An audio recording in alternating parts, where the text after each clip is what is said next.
Well, hello, OB Joyful Church. I hope that each of you are doing well. We miss you. Starting in on part number 3 of this series on 1 Peter. And Peter's writing a message of encouragement to some people that are struggling and suffering. And we're just right still at the very beginning. So we're in the ESV version of the Bible. We're in chapter 1, verse 1. Peter identifies himself. We've been talking about that. He says, I'm Peter, I'm an apostle of Jesus Christ. That sets him up to move forward with welcoming the people he's speaking to. And he's going to tell them this. He says, you are elect exiles of the dispersion. Elect exiles. So these are really important words for us to understand as we're digging into the book. So we want to break that down, and we're just going to pull off the first word, elect, and talk about that just for a moment. So elect simply means chosen, and I think you probably already knew that. The Israelite people saw themselves as chosen. God said they were chosen. Let me just read to you from Psalm 105.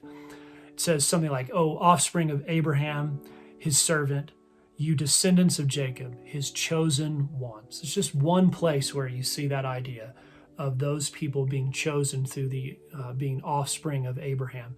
But they were chosen by the grace and mercy and love of God to bring the Messiah to all people when that sense of being chosen was expanded significantly.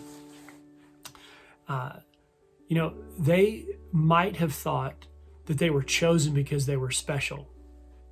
They were special to God because he loved them. It was his choice. And too often, even as Christians, when we read about being elect or being chosen, we take that in a way to mean something like maybe 5th grade dodgeball selection in gym class, where only the best, the tallest, the most athletic, the most popular get chosen first, and everybody else is set aside. And those who are chosen have a right to look down on everybody else as they destroy them in the game. And that is not what this is about at all. First of all, we just have to consistently remember, just like the Israelites, it wasn't because of the fact that they had something to offer. In fact, they had, like us, little or nothing to offer. It was the choice of God, the gracious and merciful and loving choice of God. And there's a purpose for election. So it's less about pride and more about purpose. So let me read to you the 2 passages, one from the Hebrew Scripture and one from the New Testament. This is Isaiah 43. Verse 21.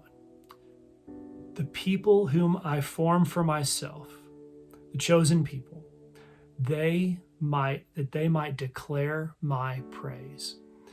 People who are chosen to declare the praise of God. This is the purpose.